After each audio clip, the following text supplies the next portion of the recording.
So we had this Jeep Grand Cherokee come in because it had a grinding noise every time the car was running. We had no idea where it was coming from. We thought it was the belt, but it wasn't.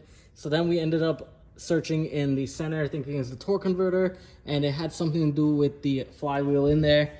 It happened to be the starter. The Bendix in the starter would never pull back in. It just got stuck.